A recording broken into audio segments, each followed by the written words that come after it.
Bonjour à tous, bienvenue dans votre nouvelle émission Le Rendez-vous Média.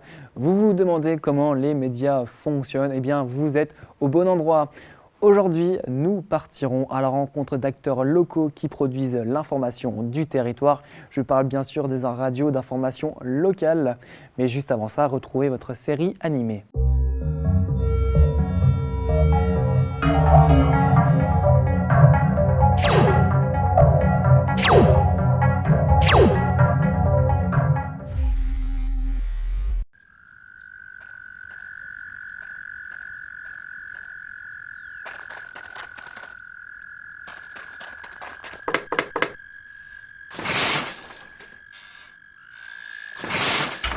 Qu'est-ce que vous voulez? Bonjour monsieur, je m'appelle Richard. Oh, j'en ai rien à foutre de comment vous vous appelez, vous venez pourquoi?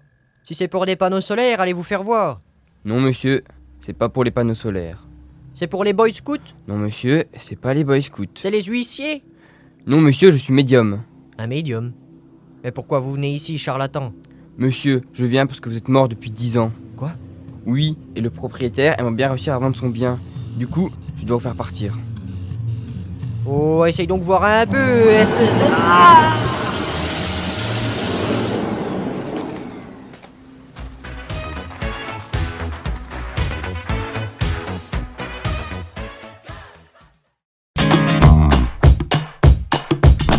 Vous êtes bien sur OVNI TV et vous regardez l'émission Le Rendez-vous Média, l'émission qui vous fait découvrir le cœur des médias. Aujourd'hui, nous partons à la rencontre de Cyrielle Merstorff, une jeune animatrice qui anime la matinale de 7h à 11h sur RCM, une radio locale et associative de Lunéville à Baccarat et jusqu'à Saint-Dié-des-Vosges. Comment faire passer l'information derrière le micro? C'est un reportage signé Arthur Zini et Guillaume Marcel. La radio est un média de proximité. La radio d'aujourd'hui est le fruit de 100 ans d'évolution de la technologie. Au fil du XXe siècle, la radio a évolué avec la société. Elle a su faire sa place dans l'histoire. Les premiers concerts ont été diffusés depuis la Tour Eiffel. Les communications militaires pendant la Première Guerre mondiale passaient par la radio. En 1940, le général de Gaulle appelait la France à résister avec la radio. En mai 68, les journalistes étaient au cœur des manifestations. Aujourd'hui encore, elle a sa place dans l'histoire, mais pas dans la grande, dans la petite. Notre histoire. Elle fait partie intégrante de nos vies, elle nous accompagne au quotidien, dans la voiture, sous la douche et au travail.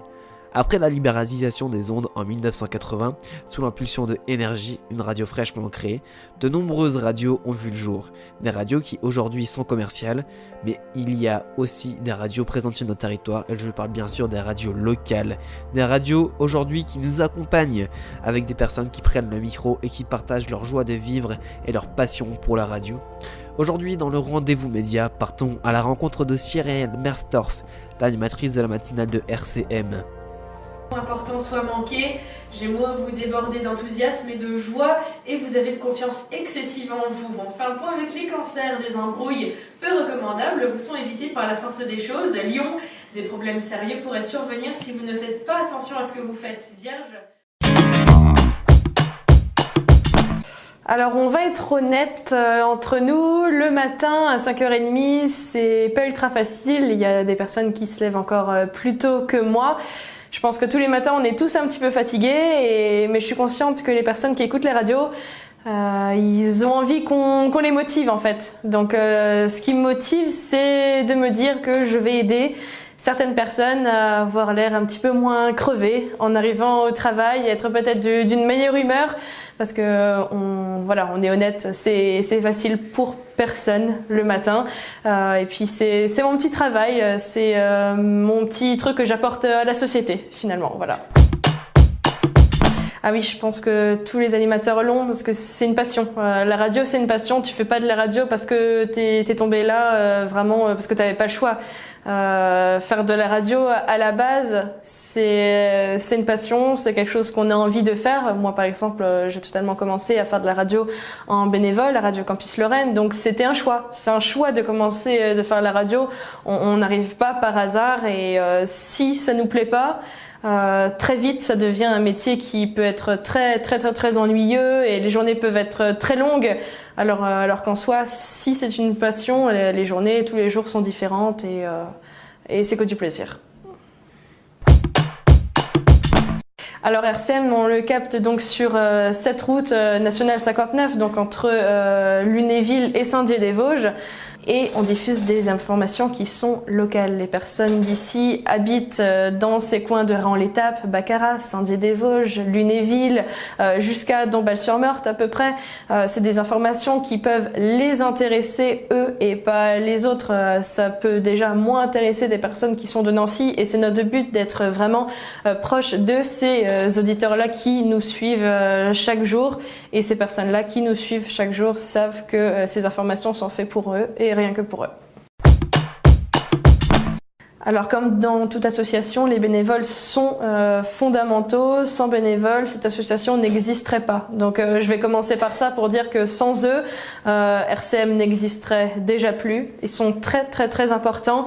Ils donnent du dynamisme, ils donnent des idées, et bien sûr aussi leurs émissions qui sont très très importantes. Je fais la matinale, hein, voilà, je suis là pendant 4 heures, mais le soir c'est eux qui prennent le relais pendant toute la soirée à partir de 19h avec leurs émissions, que ce soit des émissions musicales, que ce soit des émissions qui ont plus un rapport avec comme Samir et Christian, Une terre de peuple, donc ils parlent du conflit israélo-palestinien, donc ça parle de tout, c'est différent, ça passe pas du coq à l'âne parce que c'est des émissions qui sont tout le temps, elles sont à leur horaire, elles sont placées. Sans cette émission-là, RCM, ce serait que de la musique, et une radio qui ne diffuse que de la musique, c'est pas une radio associative. Notre but, c'est vraiment de faire jouer les personnes qui sont dans notre secteur, de Lunéville à Saint-Dié. Ils sont de partout, nos auditeurs, et c'est ça qui fait que RCM est une force dans l'association. Oui, elles auront toujours leur place parce que forcément, il y aura jamais tout le monde, bien sûr, qui va utiliser qu'Internet, que ce soit les radios locales ou les radios en général, hein, c'est exactement pareil. Je vois pas pourquoi une grande radio y arriverait alors que les radios locales n'y arriveraient pas. On a la même visée, on a le même but finalement à notre échelle. La radio sera et sera un média toujours très important. Pour la musique et pour les infos. Pour m'informer, pour me détendre, pour me divertir. C'est essentiellement la musique. Le matin, avant d'aller en cours, ça détend. Parce que c'est ce que je capte quand je vais au travail. J'aime bien parce que la musique c'est diversifié, c'est enchaîné. Moi je travaille tôt le matin. Alors les radios le matin c'est du blabla, blabla. Et là c'est vrai que le matin c'est que de la musique et ça c'est agréable. Pour avoir l'actualité locale. Mais après, j'écoute particulièrement la radio pour la musique et l'interaction qu'ils font avec les auditeurs. Parce qu'ils disent un peu de tout, Baccarat, Raon, Itival, Bertrichan, puis on s'informe de tout ce qui se passe à peu près dans les villes. Tout simplement parce qu'il y a beaucoup plus de choix, c'est plus facile, alors que souvent on peut pas écouter la musique sur la radio, enfin on peut pas écouter la musique, les dernières musiques qui sont sorties. Enfin, il passe pas ce qu'on veut sur la radio, quoi. J'écoute une web radio, mais à condition qu'il n'y ait pas de texte pendant que je travaille dans mon bureau. Et j'adore écouter une chaîne de radio comme Cinémix, qui me permet de travailler sereinement, étant plongé dans cette musique qui me rappelle certains films. Qui me permettent de m'évader tranquillement, voilà. Mais je n'aime pas trop les radios où il y a trop de textes, où il y a beaucoup trop de pubs. Raison pour laquelle j'écoute ce type de radio, voilà. On voit donc que la radio a évolué avec le temps. Il y a 10 ans, voire 20 ans, les libres antennes permettaient à n'importe qui de s'exprimer en liberté, anonymement. Aujourd'hui, nous avons YouTube. Pendant longtemps, la radio nous permettait d'écouter de la musique librement et gratuitement. Aujourd'hui, pour le prix d'un kebab, nous avons accès à un nombre illimité de musiques sur Spotify ou Deezer depuis notre smartphone. L'accès à l'information s'est différencié. Aujourd'hui, nous ne lisons plus les journaux, nous n'écoutons plus la radio, nous regardons les articles sur nos fils de réseaux sociaux. Le déclin de la radio est dû à ce qu'elle a créé elle-même, la société de consommation. Les radios commerciales vivent grâce aux pubs et par les pubs, mais pour combien de temps encore ? Les radios locales et associatives ne vivent pas avec les pubs, et il sera rare d'en entendre. Mais par vos dons, votre audience et l'impact des messages qu'ils portent, Si elles s'éteignent, ce sont nos régions et la parole de nos voisins, nos amis, nos collègues qui s'éteindront également. Mais ne soyons pas pessimistes, les radios locales ont encore le pouvoir de faire vivre l'actualité et le cœur de nos régions, alors écoutez les radios locales. Nous remercions RCM de nous avoir accueillis pour ce premier numéro. La semaine prochaine, nous irons à la rencontre de Nicolas Fréchard, un jeune youtubeur qui réalise des vidéos dans sa chambre. Comment fait-il? Ce sera le sujet de la semaine prochaine. Merci à tous d'avoir suivi ce premier numéro. On se retrouve très vite.